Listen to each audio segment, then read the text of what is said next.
Amén. Mis hermanos, una vez más tengo el privilegio de compartir con ustedes la palabra de Dios y les ruego que alisten sus Biblias en la carta de Santiago, en el capítulo 1.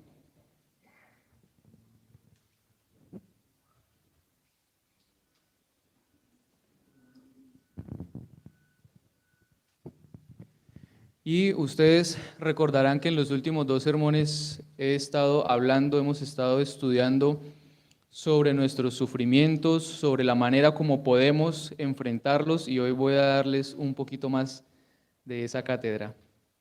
La razón es que si mi corazón es algo parecido al de ustedes, tenemos en común que no nos gusta el sufrimiento, no nos gusta la idea de sufrir adversidades, pruebas, dolor en nuestra vida, pero resulta que a eso hemos sido llamados, de manera tal que tenemos que tener una imagen clara de qué es el cristianismo, qué es lo que Cristo nos ofrece y en conciencia delante del Señor decidir si estamos dispuestos a ser sus discípulos, a pagar el precio del discipulado. Pero oremos y encomendémonos a Dios.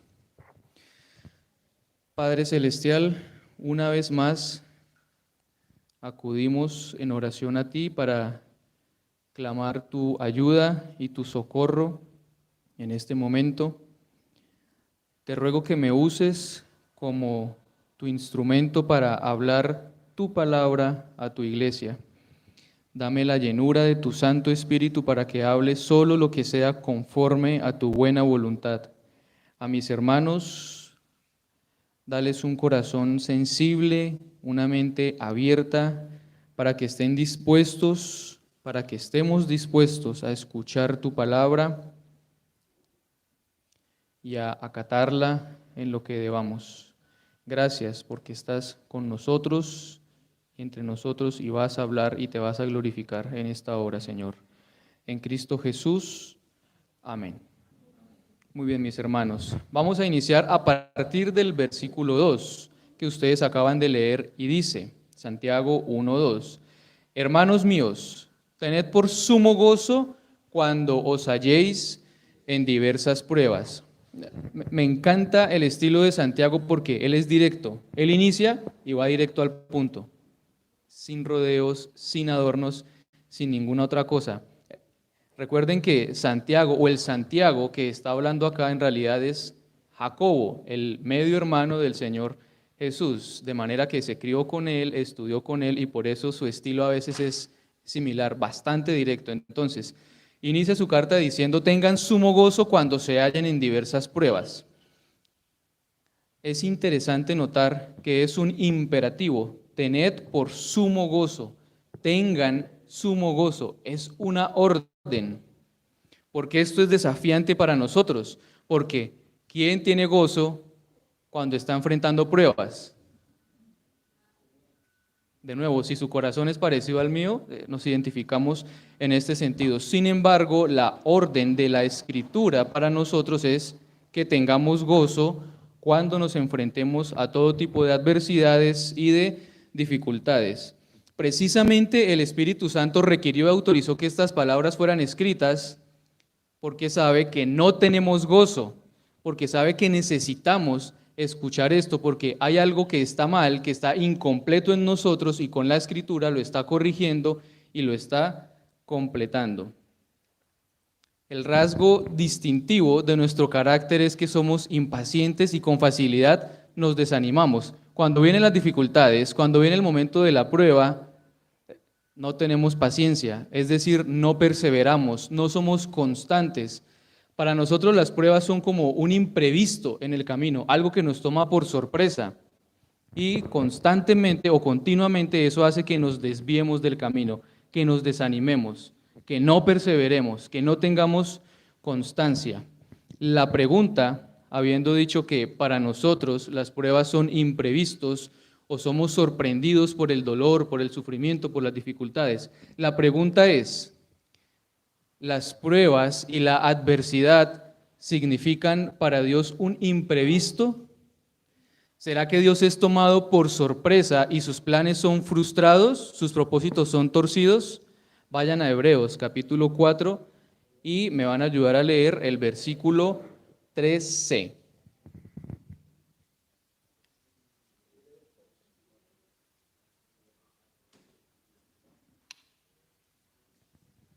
Hebreos capítulo 4, versículo 13.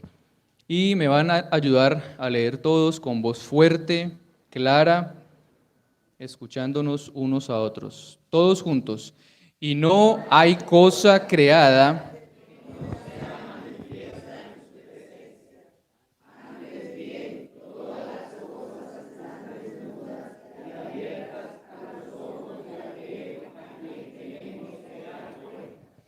Muy bien.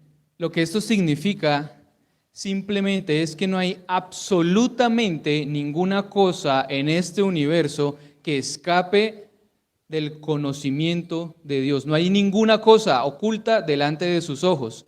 ¿Por qué? Porque desde la eternidad pasada, por decirlo de esa manera, Él estableció sus propósitos eternos. Él estableció sus decretos eternos. Luego, como Él estableció la forma en que van a suceder todas las cosas, Él sabe absolutamente todo lo que sucede. Y lejos de que sea teoría, esto debe ser esperanzador para nosotros. ¿Por qué? Porque aunque yo no sé qué es lo que va a suceder, porque aunque yo no conozco muchas veces el porqué de lo que me sucede, resulta que nada está oculto para Dios. Todas las cosas están descubiertas delante de Él. Más aún, nosotros sabemos que somos predestinados, según Efesios 1:11, no lo busquen, somos predestinados conforme al propósito, predestinados en Cristo, conforme al propósito de Dios que hace todas las cosas según el consejo de su voluntad.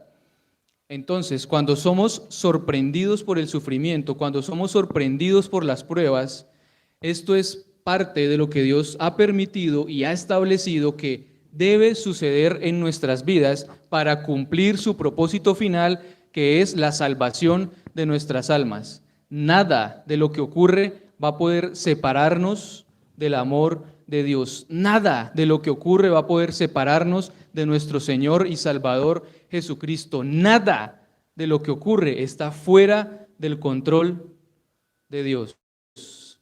No soy amigo de este tipo de citas, pero constantemente R.C. Sproul decía en vida que no existe ni una sola partícula en el universo que esté fuera del control de Dios, porque el momento en que eso suceda, Dios dejaría de ser soberano, Dios dejaría de ser Dios. Entonces, todo lo que nos sucede está predestinado por Él, todo fue establecido por Dios y permitido por Él. Así que la exhortación de Santiago podría quedar como sigue, lo que leímos en 1:2, muy atentos. Ya que ustedes han sido predestinados conforme al propósito del que hace todas las cosas según el consejo de su propia voluntad, y entendiendo que todas las cosas están descubiertas para Dios, ustedes pueden enfrentar las pruebas y la adversidad con pleno gozo, porque todo es parte del propósito eterno de Dios y nada escapa de su control soberano.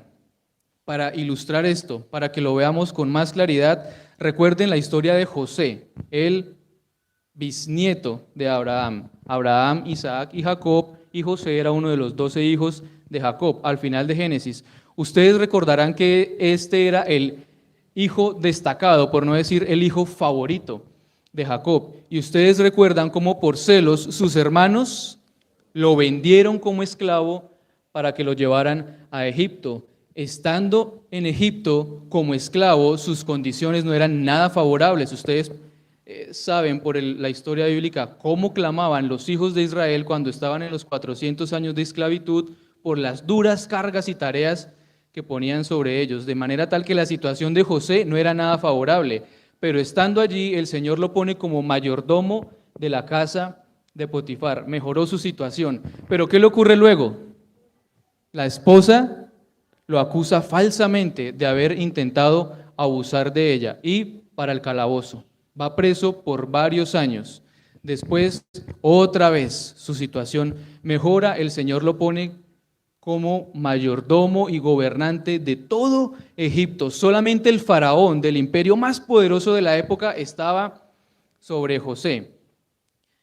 Viene la hambruna que le fue revelada a José por el Señor, y cuando iban más o menos 2 años de la hambruna, sus hermanos, que no tenían que comer, que estaban expuestos a morir de hambre, acuden a la potencia, a Egipto, para que les vendiera provisiones. José tiene en la palma de su mano con el poder para decidir qué hacer con la vida de sus hermanos. Pero resulta que lejos de buscar venganza, lejos de frustrarse por todo lo que le sucedió, vamos a ver cómo concluye esta historia. Génesis capítulo 45.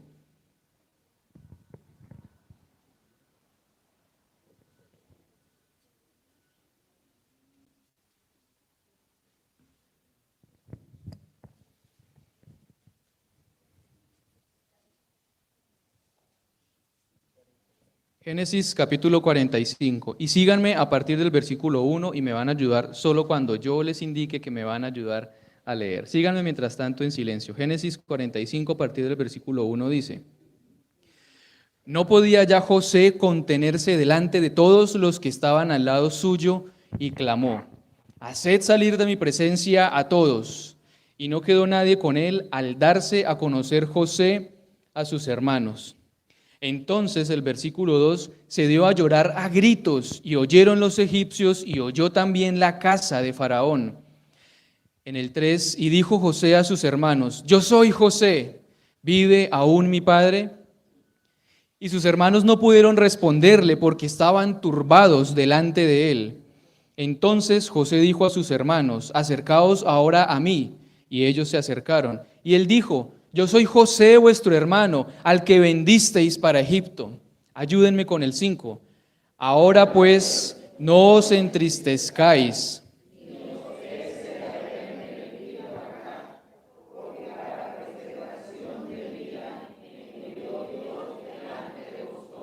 Entonces, traicionado por sus hermanos, vendido como esclavo, sufriendo todo lo que significaba en la época estar bajo esclavitud, acusado falsamente, preso en el calabozo por intentar supuestamente abusar de la esposa de Potifar, pero cuando se encuentra con ellos les dice: no tiene que pesarles el que me hayan traicionado, no tiene que pesarles el que me hayan vendido para Egipto. En otras palabras, lo que él está diciendo es: nada de lo que sucedió, lo que ustedes hicieron, jamás estuvo fuera del control de Dios, porque para preservación de vida me envió Dios delante de vosotros. El 6 dice: pues ya ha habido 2 años de hambre en medio de la tierra, y aún quedan 5 años en los cuales ni habrá arada ni siega. Ayúdenme con el 7. Y Dios me envió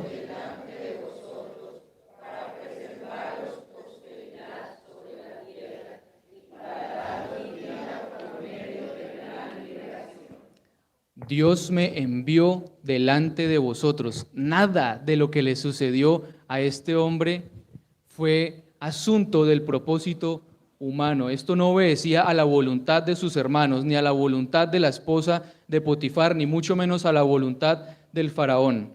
Dios fue quien lo envió para preservaros posteridad sobre la tierra. Pongan sus ojos o pongan mucha atención a esa frase en el versículo 7. Para preservaros posteridad. No podemos profundizar sobre esto, ni es el momento, pero José era de los herederos de la promesa que Dios hizo a Abraham. Los 12 hijos de Jacob finalmente conformaron las 12 tribus de la nación de Israel. De una de esas tribus, siglos más adelante, nació el Salvador. Y aquí encontramos que en este momento en que había hambre en la tierra, en que muchas personas seguramente murieron, José y todo lo que sucedió fue por la voluntad de Dios para preservar a Israel, para que más adelante, por medio de José, de Jacob y de sus descendientes, pudiera venir el cumplimiento del propósito de Dios. Estoy seguro que en algún momento José estuvo frustrado y enojado, como nosotros estamos muchas veces, sin entender por qué me sucede lo que me sucede. Pero miren la revelación y la sabiduría que Dios le dio. Él fue el que me envió delante de ustedes. No es que ustedes me hayan vendido, no es que ustedes me hayan traicionado, porque aunque sí lo hicieron, nada de eso estuvo fuera del control soberano de Dios. En ningún momento Dios dejó de dirigir el camino de José. ¿Para qué? Para preservar a Israel, para preservar la posibilidad de cumplir con absoluta certeza sus promesas y sus propósitos. Y lo mismo sucede en nuestras vidas. Resulta que nosotros hemos sido rescatados del mundo, resulta que hemos sido salvados del pecado y de las tinieblas por causa de nuestra rebelión contra Dios, con un exclusivo propósito: que llegado el momento seamos unidos a la iglesia triunfante y gloriosa para junto con ellos levantarnos en adoración eterna y celestial a nuestro Dios. Todo lo que sucede en nuestras vidas está establecido por Dios para garantizar que efectivamente nosotros un día podamos estar en su presencia adorándole junto con Cristo. Es decir, nosotros hemos sido salvados para servir y adorar a Dios por la eternidad, de manera tal que nada de lo que sucede en nuestras vidas va a estorbar el propósito por el cual Dios nos compró, el propósito por el cual Dios nos rescató, que le sirvamos, que le adoremos. La dificultad más terrible, la tragedia más tremenda que podamos enfrentar es parte del buen propósito de Dios para nosotros. Lo que sucede es que tenemos que aprender a ver las pruebas desde la perspectiva de Dios, a ver el dolor desde la cosmovisión de Dios. Y eso solo lo podemos hacer estudiando su palabra. Pensando en estas cosas, mis hermanos, ¿cuál es una buena razón para que tengamos gozo cuando nos sobrevienen pruebas, adversidad y dolor? Es decir, cuando usted está sufriendo la prueba más dura, ¿qué lo puede animar o consolar para que tenga gozo en ese momento, como dice Santiago 1:2? Saber que todas las cosas obedecen al propósito de Dios. Saber que todo lo que sucede, o saber que de todo lo que sucede, nada escapa al control soberano de Dios. Y quiera Dios que esto no se quede en la teoría, porque ustedes enfrentan pruebas, ustedes enfrentan dificultades. La verdad es que yo no quisiera estar en los zapatos de más de uno de los que están aquí sentados, porque veo cómo el Señor los está pasando por el fuego de las pruebas y cómo el Señor los está purificando, pero también veo cómo constantemente no tenemos gozo. Muy bien. Otra pregunta es: ¿cómo podemos llegar a pensar de esta forma? A enfrentar las pruebas y el dolor con gozo. Vayan a Romanos, capítulo 12, versículo 2.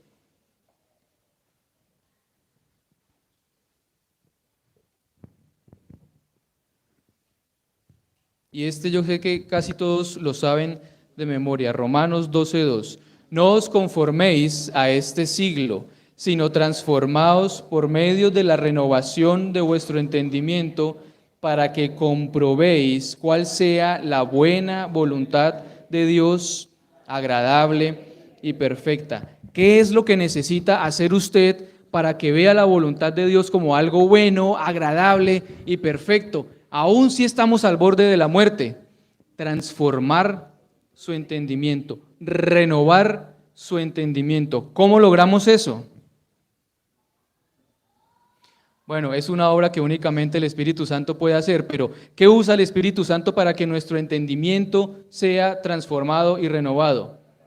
La Escritura.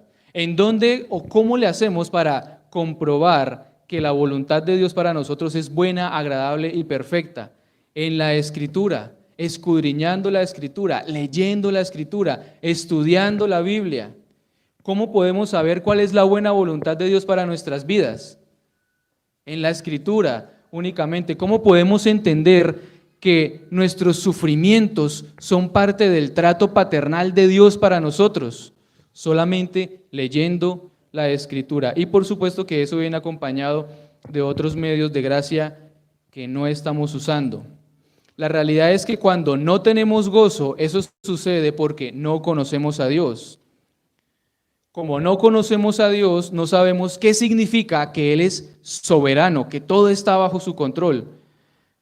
La implicación también es que nuestra mente no está renovada. ¿Por qué? Porque no sabemos cuál es la voluntad de Dios y tampoco vemos la voluntad de Dios como bueno, agradable y perfecto. La pregunta que les hice al inicio, ¿quién de nosotros tiene gozo en realidad cuando está enfermo, cuando está pasando por pruebas y tribulación? Difícilmente. Pero a pesar de eso, mis hermanos, una vez más, el Señor está tratando con nosotros y limpiándonos con su palabra. En términos simples, la Escritura nos dice que tengamos gozo porque precisamente es lo que nos falta. No tenemos gozo. Ese es el pecado que el Espíritu Santo nos está mostrando en primer lugar esta mañana. En José encontramos un tipo de Cristo. ¿Por qué? Porque todos sus sufrimientos resultaron en la salvación de toda su familia, del pueblo de Dios, de la que llegó a ser la nación de Israel. Pero precisamente cité este ejemplo porque él es apenas un modelo. Él señala como tipo, él señala a alguien. Él estaba ejemplificando a alguien. Nosotros sabemos a quién señalaba José. Nosotros conocemos a nuestro Señor Jesucristo, que también fue vendido por sus hermanos, que fue traicionado, que fue azotado, que sufrió para lograr nuestra salvación. Todos los sufrimientos de José fueron para lograr la salvación de su familia. De la misma manera, los sufrimientos de Cristo fueron para lograr nuestra salvación. Su propósito al morir fue salvarnos de la muerte. Ustedes escucharon en la penitencia que el precio del pecado es la muerte, la paga del pecado es la muerte. El alma que pecare, esa morirá. Y esto es para nosotros porque si estamos de acuerdo en que carecemos de gozo y tener gozo es un mandamiento, estamos pecando. Más aún, el Señor Jesucristo sufrió la cruz para alcanzar este gozo puesto delante de sus ojos. Ya voy a desarrollar esa idea para ustedes. Hebreos capítulo 12, por favor, versículo 2.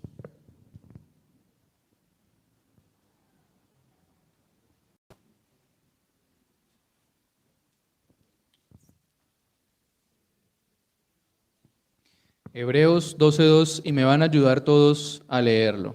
Todos juntos. Puestos los ojos en Jesús,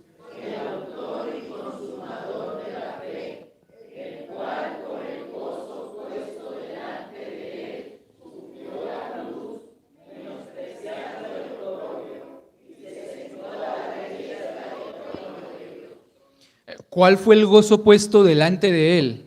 Por sus sufrimientos mi siervo justo justificará a muchos. La salvación de nuestras almas, el resultado de sus sufrimientos fue lo que motivó al Señor Jesucristo a perseverar y a completar la obra que le había sido encomendada por el Padre. Pero piensen en esto, para alcanzar el gozo de nuestra salvación, para salvarnos, el Señor Jesucristo tuvo que sufrir, ser azotado y morir. Se levantó al tercer día glorioso y triunfante. Y ahora solo está a la diestra del Padre con la gloria, con la misma gloria que tuvo con Él antes que el mundo fuese, con su nombre exaltado sobre todo el universo, gozando las delicias del Padre Celestial para siempre, disfrutando el resultado de sus padecimientos, con plenitud de gozo a la diestra del Padre. Pero lo misericordioso y lo magnífico de todo esto es que ahora nosotros que estamos en Cristo disfrutamos de su gozo gratuitamente. ¿Me hago entender? Él tuvo que sufrir, Él tuvo que padecer para alcanzar el gozo puesto delante de Él. Ahora nosotros participamos de este beneficio de Cristo gratuitamente, como participamos de todos los beneficios de la salvación que el Señor nos da, gratuitamente, por medio de la fe en Él. Él puso su vida para sufrir el castigo de nuestro pecado y lo hizo con gozo. Tal es el amor del Señor por nosotros. ¿Queremos aprender a experimentar gozo, el gozo verdadero en nuestras vidas? Tenemos que poner los ojos en Jesús, como leímos en Hebreos, puestos los ojos en Jesús, el cual por el gozo puesto delante de él menospreció el oprobio y sufrió la cruz. Como les decía, tener gozo es un mandamiento, según leímos en Santiago 1:2. Así que tu ausencia de gozo es un pecado porque estás violando este mandamiento, no lo estás cumpliendo. Pero Cristo, les recuerdo una vez más, vertió su sangre en la cruz y dio su vida para pagar por tus pecados, por el pecado específico de nuestra falta de gozo en medio de las dificultades y las pruebas. Además, el gozo es fruto del Espíritu Santo, pero de esto vamos a hablar en un momentico a continuación. Vayan a Santiago, capítulo 1, versículo 3, porque ya me iba a adelantar con lo que les estaba diciendo. Santiago, capítulo 1, versículo 3.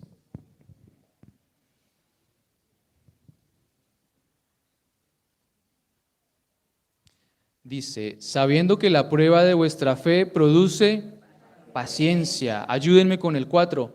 Mas tenga la paciencia.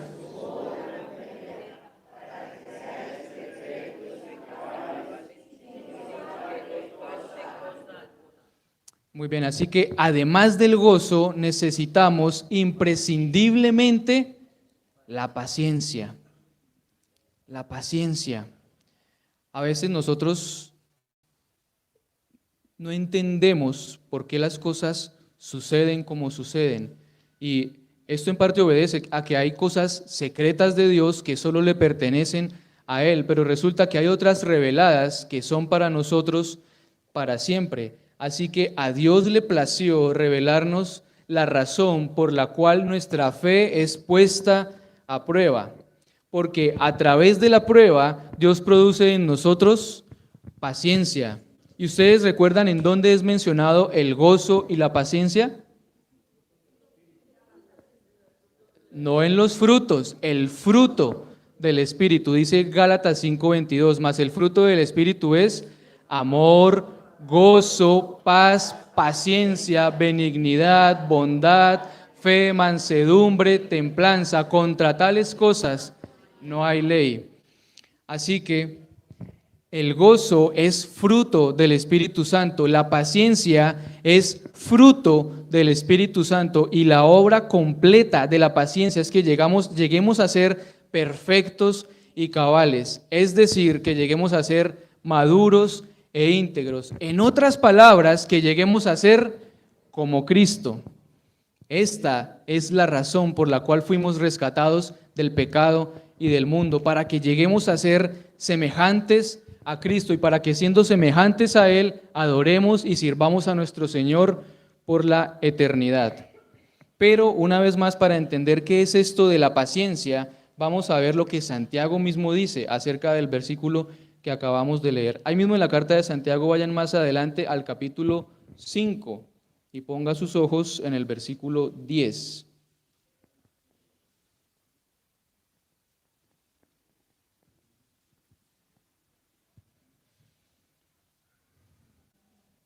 Santiago 5:10. Yo leo y ustedes me siguen. Dice, hermanos míos, tomad como ejemplo de aflicción y de paciencia a los profetas que hablaron en nombre del Señor. Tomen como ejemplo de ¿qué? De aflicción, de sufrimiento y de paciencia a los profetas que hablaron a nosotros antes. La realidad es que no somos tan únicos como nos gusta pensar que somos. Las circunstancias por las que nosotros atravesamos no son únicas ni son exclusivas. Han habido muchos otros que han estado donde nosotros estamos, han enfrentado verdaderas pruebas y sufrimientos, y el Señor ha dejado plasmado en la Escritura su testimonio y su ejemplo para nuestra esperanza. Qué interesante que la Escritura se interpreta a sí misma, pero también se ilustra a sí misma. Santiago dice, tengan gozo cuando están en diversas pruebas, porque la prueba de su fe produce paciencia, pero la paciencia va a lograr que ustedes sean perfectos y cabales. Y ahora luego nos está diciendo que tengan como ejemplo de paciencia a los profetas que hablaron en nombre del Señor. Es decir, ¿queremos ver verdaderos ejemplos de sufrimiento? Necesitamos mirar a los profetas. ¿Queremos aprender cómo superar las pruebas, cómo resistirlas? Miremos a los profetas. ¿Usted quiere saber cómo puede adquirir paciencia? Mire los profetas. En otras palabras, si usted quiere aprender a vivir la vida cristiana, necesita mirar a los profetas, necesita mirar la Escritura. De pronto mi comentario no les va a gustar, pero en primer lugar, no necesitamos llenar nuestra estantería de libros sobre diversos temas, las emociones, el matrimonio, la crianza de los hijos, la eclesiología, etcétera, etcétera. En primer lugar, lo que únicamente necesitamos es la Escritura. Noten que los libros, las conferencias, todos son buenos comentarios acerca de lo que dice la Biblia, pero ¿cómo podemos leer y entender un comentario bíblico si no conocemos qué es lo que dice la Biblia? Ningún pastor, ningún autor, ningún conferencista, ninguna conferencia, ningún libro puede instruirnos en todas las cosas que pertenecen a la vida y a la verdad, porque no estaremos hablando su mismo idioma. ¿Por qué? Porque no conocemos la Biblia. Más adelante de Pedro, capítulo 1, por favor, y rápidamente a ver si alcanzamos a concluir.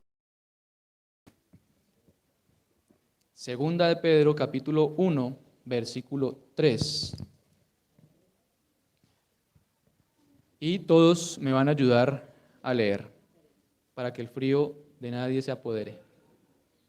Segunda de Pedro 1, 3. Todos juntos, fuerte y claro. Como todas las cosas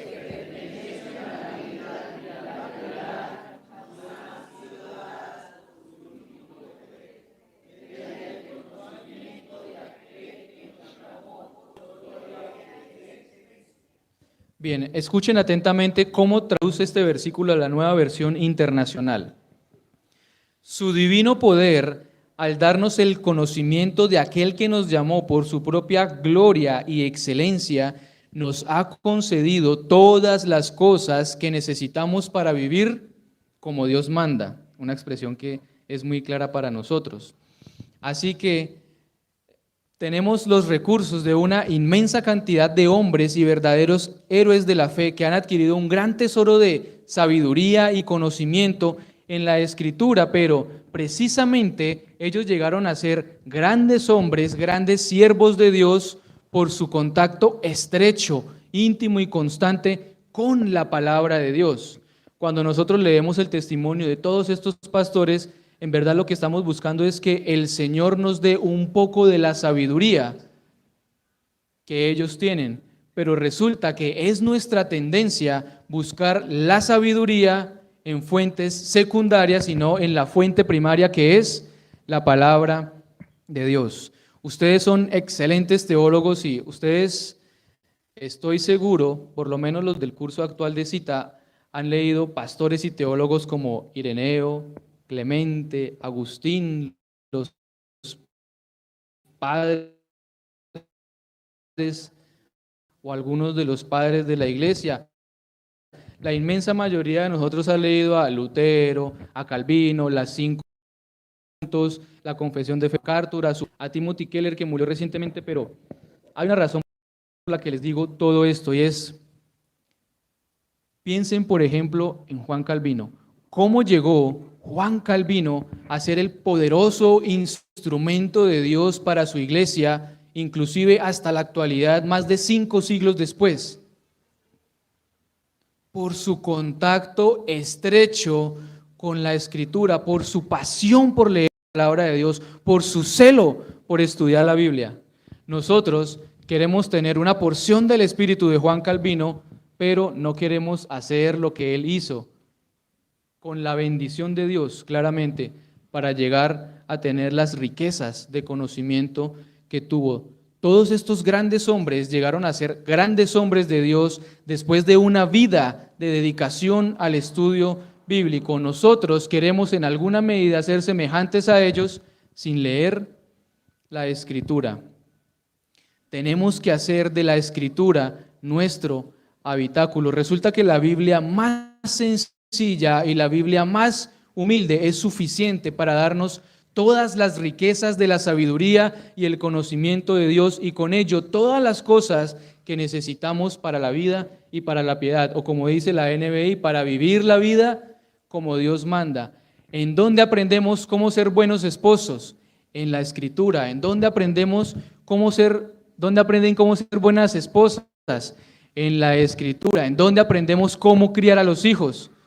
En la Escritura. ¿En dónde aprendemos cómo ser buenos trabajadores y sujetarnos a los jefes? En la Escritura. ¿En dónde aprendemos cómo ser verdaderos discípulos de Cristo? En la Escritura. En primer lugar, necesitamos la Escritura. Como dijo Spurgeon en algún momento, visite muchos libros. Vivamos en la Escritura. Hagamos de la Escritura nuestro habitáculo. El poder de Dios, como leímos en 2 de Pedro, nos dio el conocimiento de Cristo, y ese conocimiento lo encontramos únicamente en la Biblia. Vuelvan a Santiago, capítulo 5, versículo 11, y ya estamos casi concluyendo.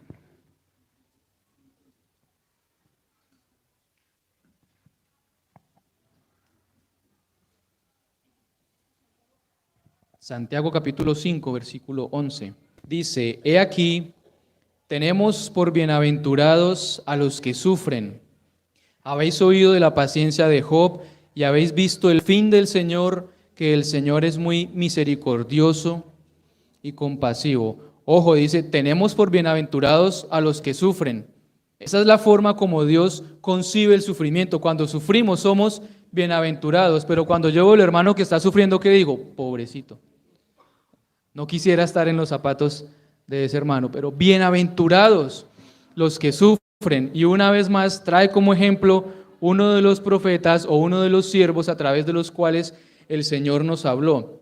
Y hace 15 días tuvimos una buena porción de lectura en el libro de Job, pero para entender el ejemplo que Santiago está citando y su ilustración, les voy a recordar lo que ustedes leyeron hace 15 días o ya lo escucharon. Recuerden que en el mismo día todos los bueyes, los camellos, las asnas y las ovejas de Job, todas se las robaron. A los trabajadores que cuidaban a todos esos animales, a todos los asesinaron. Sus hijos estaban teniendo un almuercito en la casa del primogénito y la casa se les vino encima. Todos sus hijos murieron. Como si fuera poco, al final su esposa, ¿recuerdan qué fue lo que le dijo? ¿Aún retienes tu integridad? Maldice a Dios y muérete. Luego vienen sus amigos a acusarlo de que todo esto le sucedió porque usted tiene pecados ocultos, Job. Pero ¿cuál fue la reacción de Job? Por lo menos en principio, desnudo salí del vientre de mi madre. Jehová dio y Jehová quitó. Bendito sea el nombre de Jehová. Esa es nuestra reacción cuando vienen las pruebas y el dolor. Bendito sea el nombre de Jehová. El Señor dio, el Señor quitó. Esa es nuestra posición en absoluto, mis hermanos. ¿Y quién de nosotros ha padecido sufrimientos como los de este hombre? No conozco a ninguno. Hablando de los que estamos acá, obviamente hay uno que por mucho superó sus sufrimientos, pero estamos tomando el ejemplo de Job. Resulta, mis hermanos, que Santiago dice, habéis oído la paciencia de Job y habéis visto el fin del Señor, que el Señor es muy misericordioso y compasivo. Vamos a ver por qué. Vayan a Job, capítulo 42.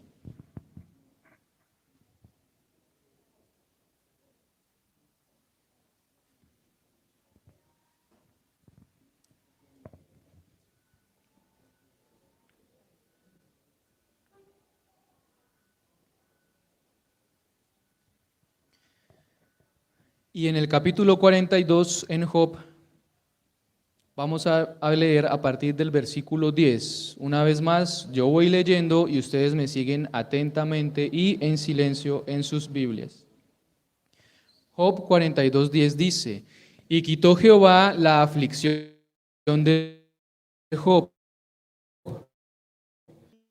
doble todas las cosas que habían sido de Job. Ayúdenme con el 11. Y vinieron a él todos sus hermanos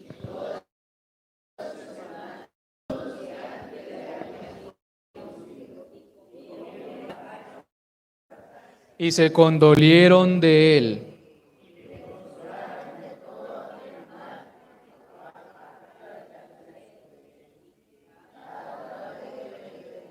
Muy bien, parece que ya el frío se apoderó de nosotros. El versículo 12, yo lo leo, síganme.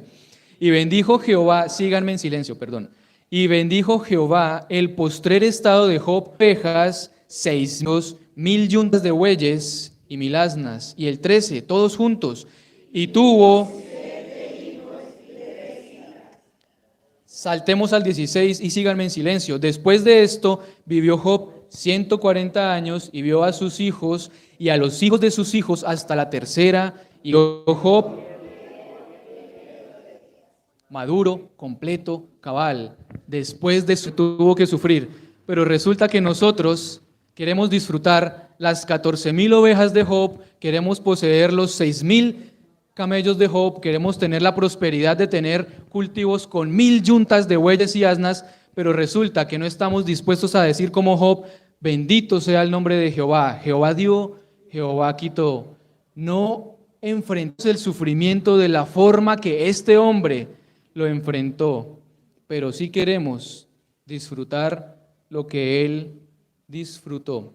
Vuelvan a Santiago capítulo 5 y vamos a terminar con el versículo 11 que ya leímos hace un momento. Santiago 5:11.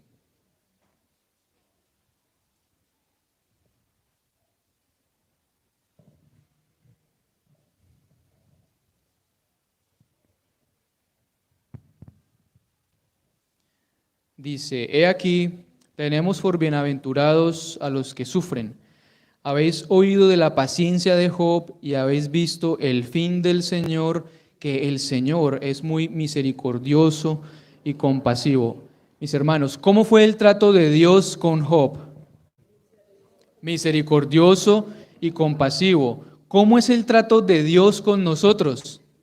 Misericordioso y compasivos. ¿Cómo son considerados los que sufren? Bienaventurados. La gran pregunta es, ¿usted quiere ser considerado bienaventurado? ¿Usted quiere padecer sufrimientos y penalidades por la causa de Cristo para que un día, cuando sea que Él venga a nosotros o vayamos a Él y estemos en su presencia, nos diga, bienaventurado? ¿Estamos dispuestos a pagar el precio del discipulado? ¿Estamos dispuestos a pagar el precio de seguir a Cristo? Ese es tu palabra. Gracias por confrontarnos, pero también por exhortarnos y consolarnos, porque eres muy misericordioso y compasivo con nosotros. Perdona, Señor, que no entendemos muchas veces el propósito de todo lo que enfrentamos en nuestra cotidianidad, pero hemos recordado y aprendido y reconocemos que todas las cosas están descubiertas delante de ti, que todo obedece al propósito que has establecido desde antes de la fundación del mundo, al predestinarnos para que estemos contigo, disfrutemos de la comunión contigo y de todos los beneficios que Cristo nos ofrece en nuestra salvación. Ayúdanos, Señor, a no temer las pruebas, a no temer las dificultades, a no huir del sufrimiento y de las penalidades por la causa de Cristo, sino a desearlo y a considerarnos bienaventurados y a animarnos unos a otros cuando estemos siendo pasados por tribulación, porque es tu trato amoroso con nosotros, porque es tu trato paternal con nosotros. Ayúdanos en esto para ser conformados cada vez más a la imagen de Cristo. Concédenos paciencia para alcanzar la madurez de Cristo. Si tú nos sostienes, podremos lograrlo aun cuando gastemos e invirtamos nuestra vida en este propósito. Gracias, Padre, porque eres bueno y nos has hablado. En el nombre de Cristo Jesús. Amén.